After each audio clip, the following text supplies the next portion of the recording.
voit souvent rouge, avec elle sa bouche. Maggie soleil ou bien Maggie larme. On est sous le charme quand son cœur s'enflamme. Elle joue toute la gamme. Au Maggie elle fait sa météo. Chez elle il fait toujours beau. En robe de soir, en pyjama. Elle est la même. Elle change de crème, elle change d'extrême, mais elle change pas. Maggie le jour, Maggie la nuit, c'est un poème. Un peu beaucoup à la folie, c'est elle qu'on aime. Maggie, Maggie, Maggie, voilà Maggie.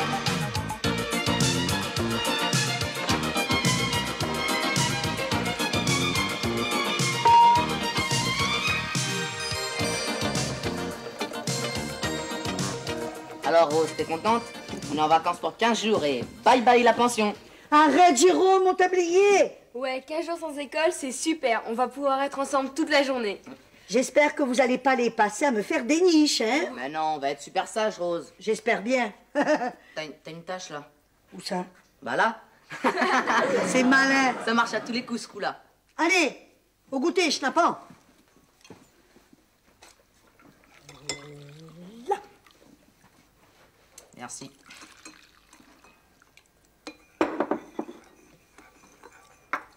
Rose, vous n'auriez pas un faux sucre pour mettre dans mon chocolat? Pourquoi? Tu fais du régime? Oui, mais seulement goûter. Ah les filles, et tu veux maigrir d'où? Des oreilles? T'es très bien comme ça. Merci Jérôme, mais il est jamais trop temps pour penser à sa ligne. Oh là là, quelle coquette!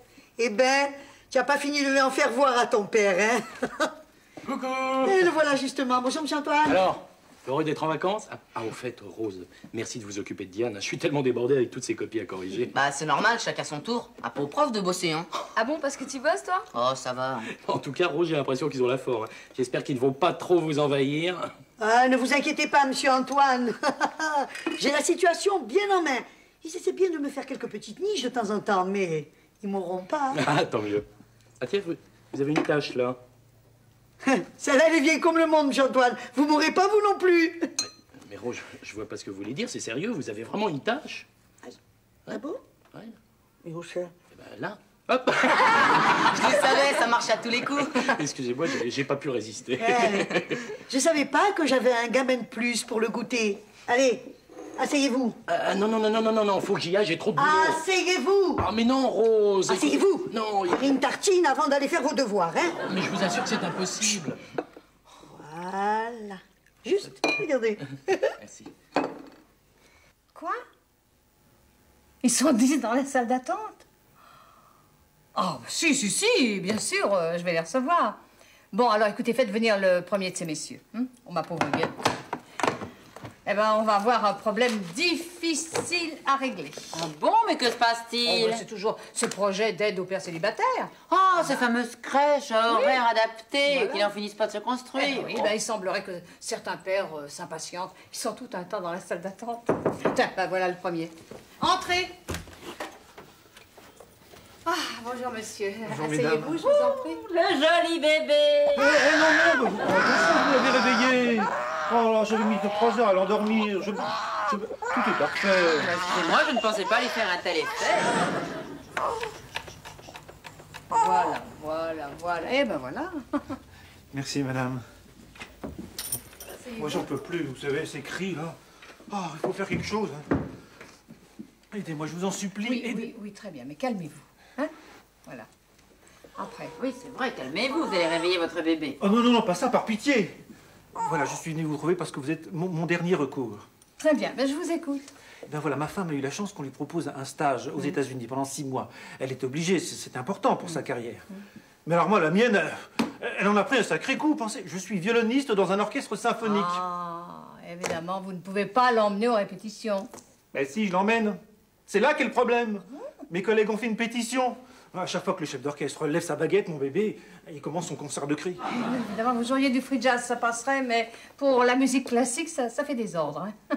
À propos de désordre, vous verriez chez moi, il y a du linge qui pend partout. Donc qu'est-ce que ça salit? Alors j'ai fait un court-circuit avec le chauffe-biberon, le pèse-bébé déréglé. À 6 mois, 90 kilos. C'est pas normal. Oui, c'est un beau bébé, il ne faut pas exagérer. Quant à la table à langer, il gigote tellement. Il m'en a cassé 3.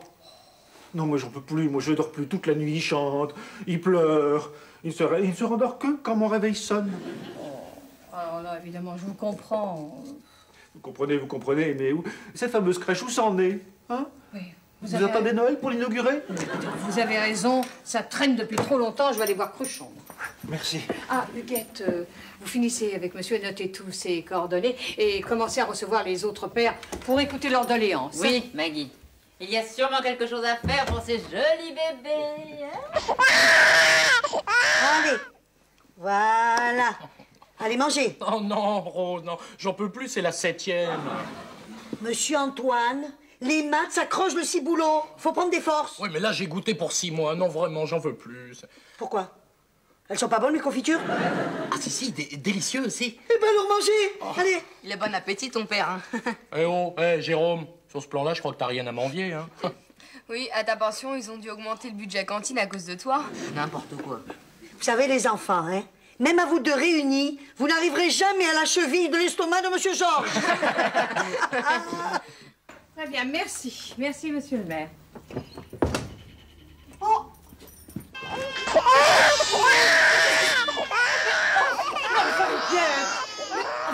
C'est le salon du bébé apporté ou quoi? Il fallait faire quelque chose, il fallait se dévouer pour ces pauvres pères abandonnés. C'est si joli, petit bébé. Enfin, c'est pas notre fonction, ni l'endroit. Oh. Maggie, j'ai cru bien faire, je me suis sentie responsable. Responsable. À ce point-là, ça devient de l'irresponsabilité. Écoutez, Maggie, quand j'ai vu ces petits êtres pleins de tendresse à mon égard, j'ai senti la fibre maternelle monter en moi. Vous ne croyez pas que vous en faites un peu trop, non? Et pour votre nièce, vous la sentez, la fibre maternelle? Oh mon Dieu, c'est vrai, ma petite Diane. Vous avez raison, vous m'ouvrez les yeux, Maggie. Oh, ce petit Antoine, non, je ne m'occupe pas assez de lui et de sa petite fille. Oh, Oh non, moi j'ai dit ça comme ça, je ne voulais pas vous faire de peine. non, Maggie, je suis impardonnable. Je suis leur seule famille. Antoine a perdu sa femme il y a 12 ans dans un accident de voiture. Sa petite fille avait à peine 18 mois. Oh, écoutez, je suis désolée, je ne pensais pas réveiller de tels souvenirs. Au contraire, Maggie, merci. Vous avez provoqué un choc salutaire. Quand je pense avec quel courage il élève sa fille seule. Non, il a besoin d'être un peu épaulé, Maggie. Laura, pas, viens le chercher. Arrête, Jérôme, moi, mon chouchou, Jérôme. Jérôme, rends-lui son chouchou à ce petit chou. Tu mets tous en dessus dessous. Ah, Jérôme. Non, les enfants, du calme. Oh, écoutez, j'ai eu une journée épuisante, ça. J'en ai encore plein les oreilles, alors, hein. Et moi, plein les baskets. Ma Maggie, Oui. c'est une vraie garderie. Eh ici. ben, c'est comme au bureau, ça me résonne encore dans la tête. Bon, je vous laisse, le dîner est prêt. Ah, pour les enfants, j'ai préparé un plateau télé. Très bien, merci Rose, à demain. À demain. Mamie, Voilà, oui. j'ai invité Diane à rester ce soir à la maison. Oui. Son père il est d'accord, et puis on va se regarder une cassette à la télé. Oh, pas parfait, mais alors dans ta chambre, hein, parce que comme ça vous aurez la paix et moi aussi, on sera tranquille. Bonsoir, Jean. Allez, Jean. Non, oh là, on se calme, on se calme. Mon nounours, mais tu as l'air épuisé. Oh, c'est pire que ça, monsieur, je suis moulu, complètement. J'aurais jamais dû accepter cette mission comme ça. Mais tu vas te remettre, mon chéri. Mais tu es rentré hier, écoute. C'est le décalage horaire, ça. Oh non, c'est pas ça du tout, non, c'est ma journée au magasin qui m'a épuisé. Et je suis indispensable. Alors, dès que je m'absente, ils font des bêtises. J'ai en face d'une bande d'abrutis qui sont incapables de faire face à un stock de piles. Écoute, mon directeur des ventes s'est trompé. Au lieu de vendre 10 piles pour 39 francs, il a vendu 39 piles pour 10 francs. Alors, évidemment, tout le Vésinet a sauté sur l'occasion. Oh, mon pauvre chéri, mon pauvre nounours. Et les Walkman, ils les ont pas soldés? Ah, que si. Ah, bah si, à ce prix-là, c'est un cadeau. Ils les ont vendus au prix des écouteurs. Oh. Ah non, je suis vraiment entouré d'incompétents. Ah non, Maggie, moi, je sais pas ce que je vais faire. Je vais jamais parvenir à mener de front Maxime Boissier et mes missions officielles. Mais ça va s'arranger, mon nounours. Tu vas voir, ton personnel va se mettre dans le bain. Ah bah, faudrait qu'il se dépêche, hein, parce que sans ça, c'est moi qui vais prendre le bouillon. Bon, à propos, je vais m'en faire couler Un bouillon? un bouillon. Mais non, un bain. Oh, ça va me décontracter. C'est ça, mon chéri, c'est une très bonne idée. À tout à l'heure. Tiens, bah pourquoi on regarde pas celui-là? Oh oui, Robocop 6, il paraît que c'est super. Mamie, Oh non. on monte les plateaux et puis on prend la télé de votre chambre, Oui, d'accord? oui, c'est ça, mes chéris. Allez-y, tout doucement, hein. Ouais.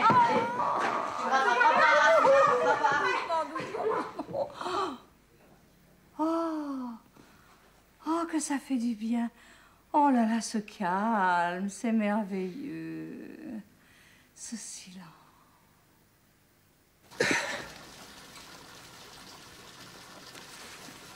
Oh. Bah, on prend la télé, Georges. Oui, elle est là. Merci. Attends, je vais t'aider. Tu rigoles, je peux apporter tout seul. Merci, Georges. C'est ça. Allez, bonne soirée, hein. Merci. Oh, bah non! Quoi encore? Ah, j'ai oublié le magnétoscope. C'est gênant pour regarder une cassette. Bon, d'accord, bah faites vite, hein. Moi, j'ai mon bain qui coule. Merci, Georges. Je suis promis, on vous dérange plus. C'est ça. Allez, bonne cassette, hein. Et toi, bonne tempête. Hey.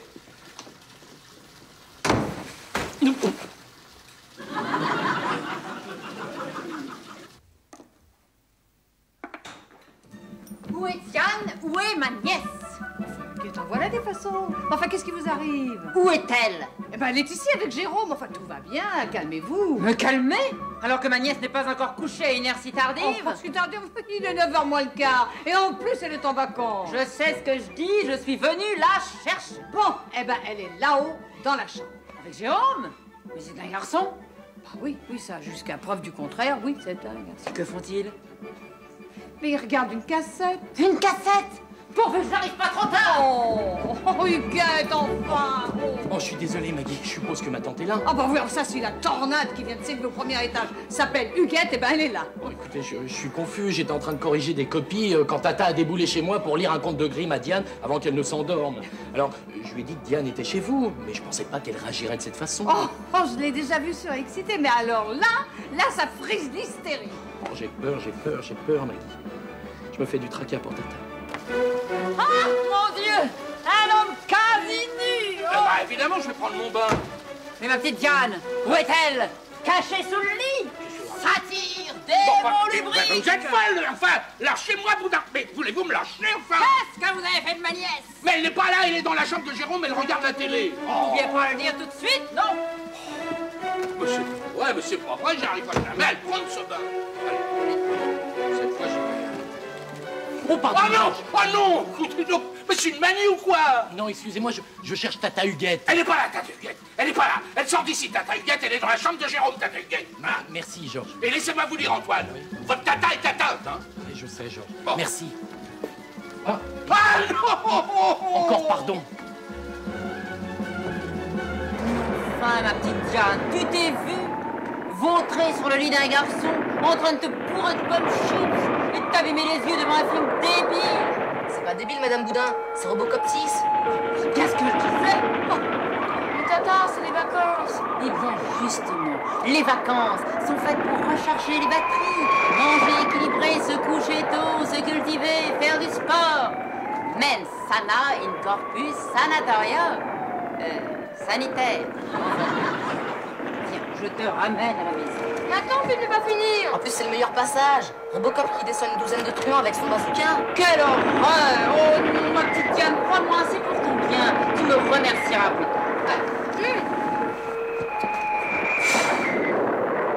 Mais enfin, Tata, quelle mouche t'a piqué? Ben, Diane a 14 ans, elle est grande, en bonne santé et bonne élève. Je vois pas où est le problème. Et en plus, je crois bien m'en être occupé jusqu'à maintenant. Bien sûr, Antoine, je sais, mais tu n'es pas assez rigide. Il faut que tu sois secondé. Mais pas du tout. Mais oui, pas du tout. Je suis très bien avec papa. Diane entre dans l'adolescence, période difficile, il lui faut une femme auprès d'elle pour lui servir de modèle. Je serai cette femme. D'ailleurs, c'est Maggie qui m'a ouvert les yeux et qui m'a fait prendre conscience de mes devoirs, n'est-ce pas? Non, Maggie, vous n'avez pas fait ça. Mamie, qu'est-ce que tu lui as Mais dit? non, rien, c'était... comme ça, une image, hein. Merci de m'avoir ouvert les yeux, Maggie. Allez, venez. Ne t'inquiète pas, Antoine. Désormais, nous serons deux pour veiller sur cet enfant. Mon nounours! Dis-moi, mon... Mon nounours! Eh ben, tu t'es endormi? Non, je veux prendre mon bain tranquille, je n'y suis pas encore arrivé. Oh, bon, oui, mais moi, c'est pas pareil, mon chéri. J'ai le droit de rentrer, quand même. Non, plus personne. Mon- Je veux être tranquille. Oh, Georges, enfin, pour ta petite femme, enfin, ta petite Maggie. Hein? Les autres sont partis. Bah oui, je suis toute seule. Ah, il n'y a personne. Mais non. Oh, que c'est gentil, tu m'as fait couler un bain. Merci, mon chéri. Oh non! Oh non! De Pernambouc au Potomac. De Pernambouc au Potomac. Virgule, tiens-toi droite. L'antique Inca lègue au métèque. L'antique quoi? Inca lègue au métèque, virgule, sa brocante, son bric-à-brac en vrac, point, virgule. Oh là là, je sais pas. Un peu de courage, on arrive à la fin. Tant mieux. Main masque de cassites en stuc, sculpté en stock pour glitothèque, point final. C'est quoi un glitoptèque? Non, on fait une dictée, c'est pas une explication de texte. Bon bah, c'est fini. La dictée de Bernard Pivot à côté, c'est pour la maternelle. Bon, eh ben on va corriger, hein. Mais en attendant, ma petite fille, voilà. Tu vas me prendre ceci. Qu'est-ce que c'est? De l'huile de foie de morue. Un puissant stimulant intellectuel et physique 100% naturel. Et je chasse naturel. Il revient au galop. Non, je vous assure, Maggie, c'est infernal. Depuis 2 jours, elle ne nous quitte pas d'une semelle. Non, mais je m'en suis rendu compte. Elle n'est presque plus au bureau. Et quand elle y est, c'est pour faire travailler Diane. Bah ouais. J'ai même pas réussi à voir Diane une seule fois. Surtout que c'est les vacances. Oh, c'est pas marrant. Ah, ça, tu l'as dit, c'est pas marrant. Mais il y a pire. Oh, alors là, vous me faites peur. Avec Huguette, je m'attends à tout. Bah, figurez-vous qu'elle s'est mise en tête de venir vivre avec nous. Oh, alors là, effectivement, ça, c'est pire que tout. Ah bah, c'est une catastrophe, et puis je sais pas quoi lui dire, d'autant plus que je suis son locataire. C'est sa maison à elle. Bon, je peux pas l'empêcher d'habiter dedans. Oui, ça me paraît difficile, oui. Et Diane, comment réagit-elle? Oh, bah, elle réagit même plus, la pauvre. Elle est anesthésiée par les dictées, gorgée d'huile de foie de morue et gavée de leçons de morale. La pauvre. Faut faire quelque chose, hein. Oui, mais j'ai bien peur que la seule solution soit de déménager. Oh non, bon, attendez, il y a sûrement une autre solution. Oh, non, vous savez, Maggie, j'ai bien réfléchi. Hein. Et encore, je ne suis pas sûr, si je redemande un poste en province, qu'elle ne nous suive pas jusque là-bas. Enfin, le seul moyen d'arrêter ce cauchemar, c'est peut-être de mettre des kilomètres entre elle et nous. Ah non, je suis pas d'accord. Si Diane s'en va, qu'est-ce que je vais faire, hein, mamie? Non, attendez, Antoine.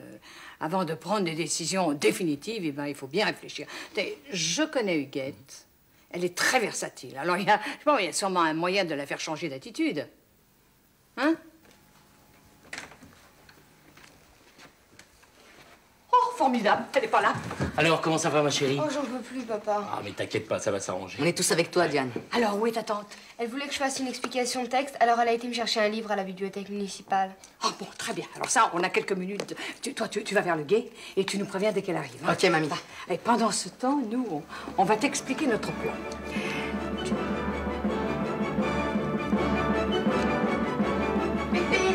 Elle arrive. Oh, c'est discret comme signal. Oh, doucement. J'ai l'impression qu'il y a de plus en plus d'élèves dans ma classe. Oh, faut que je t'embrasse. Je te remercierai jamais assez de tout ce que tu fais pour nous. Oh, tu l'as dit, mon neveu, mais c'est de bon cœur et je ne fais que mon devoir. Ah non, Tata, quel sacrifice. Oh oui, quelle abnégation, quel dévouement. Mais ce n'est rien, ce n'est pas grave. Mais non, je ne m'en rends même pas compte. Le fardeau est tellement léger quand on le fait dans la joie. Tata, ce n'est pas trop te demander de t'occuper de Diane pendant ses vacances à temps complet. Mais non, justement, j'en avais l'intention. Et après, d'ailleurs, de continuer. Oh, merci. Oh, Huguette, si j'osais, je vous confierais volontiers Jérôme pour parfaire son éducation. Mais osez, Maggie, osez. Je les prends tous les deux sous ma houlette. Oh, merci, Huguette. À condition que Jérôme soit d'accord. Mais il ne rêve que de ça, n'est-ce pas, Jérôme? Ah oui, en plus, j'adore l'huile de foie de morue, hein. Ah, il est beaucoup mieux que je ne pensais, ce petit. Il remonte dans mon estime. Mais ce qui me ferait surtout plaisir, Madame Boudin, c'est que vous m'aidiez à faire un exposé sur les peintres impressionnables. Impressionniste? Oui, impressionniste, je voulais dire. Et moi, j'ai une disserte à faire sur les troubadours de la cour de Louis XI. Parfait, mes enfants, je ne vous abandonnerai pas. Tata Huguette sera à la hauteur. Alors, comme ça, depuis 8 heures ce matin, Elle est partie avec les deux petits monstres. Eh ben, dans quel état elle va nous revenir? Pauvre Madame Boudin, en purée. Non, enfin, Rose, faut pas exagérer. Enfin, ils sont pas si terribles que ça. Ah ben, quand je les ai tous les deux au goûter, eh ben, j'ai 3 jours à m'en remettre. Et si je suis là, vous mettez une journée de plus. Ça, c'est la vérité, monsieur Antoine, quelle farceur. Voilà les enfants. Alors, comment ça a marché? Ça a bien marché. Je crois. Mais où est Tata? Elle arrive, là. Je suis là. Oh, alors là, je crois que là, vous avez exagéré. Hein. Non, non, on a respecté notre programme. Ben alors, qu'est-ce qui vous arrive, Mme Boudin? Oh, mais vous êtes sur les rotules. Vous avez les genoux qui rayent le parquet. Oh, c'est vrai. Asseyez-vous, Huguette, voyons. Merci, Maggie, merci. Mais raconte-nous, qu'est-ce qui t'a mis dans un état pareil? Eh bien, la journée a été un petit peu chargée. Bah, Tata, c'était une journée normale. Ah bon? Mais enfin, voyez vous-même, Maggie, 8 à 9, jogging. Bah, on a fait que 10 bornes, hein. Ensuite, piscine. Mais 20 longueurs seulement. Vous étiez dans l'eau, Mme Boudin? Ah bah oui, s'il se noyait, je les sauvais. C'est nous qui l'avons ranimé. Ensuite, c'était plus calme, non? Ah bah oui, on a visité le musée du Louvre, le musée d'Orsay, le musée de l'Homme. Oh, beau programme culturel, hein. Bah oui, culturel, mais physique aussi, je sens plus mes pieds. Hein. Tiens, Provotier, regarde, elle m'a acheté les baskets, on n'arrivait pas à trouver. Ah, elles sont très jolies, hein. Oui, bien. et rare.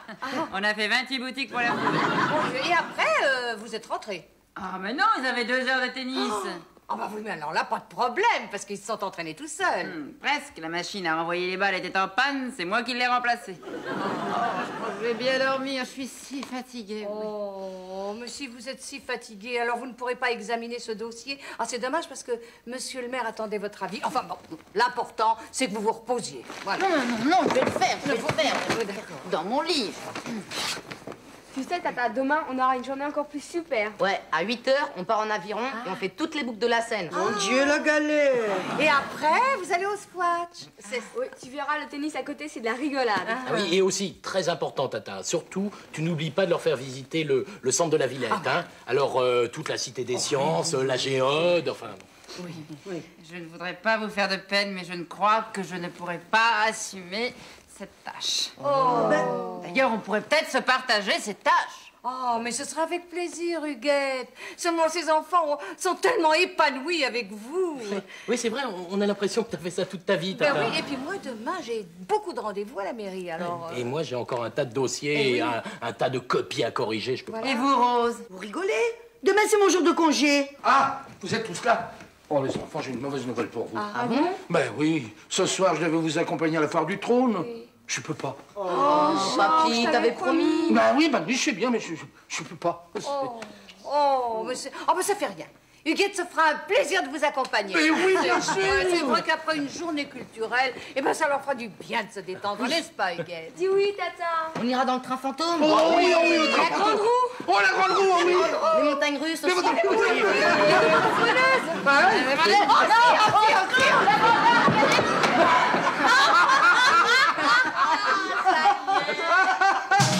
Côté cœur ou côté jardin, elle fait la loi. Petit malheur, petit chagrin, elle connaît pas. Même quand c'est son cœur qui balance, y a pas de mesure. Avec elle, y a toujours une chance, c'est sa nature. Maggie, oh Maggie, oh Maggie. Voilà Maggie, elle crie, mais c'est toujours tendresse. Elle rit, et c'est jamais tristesse. Elle vit, toujours à toute vitesse. C'est ça Maggie.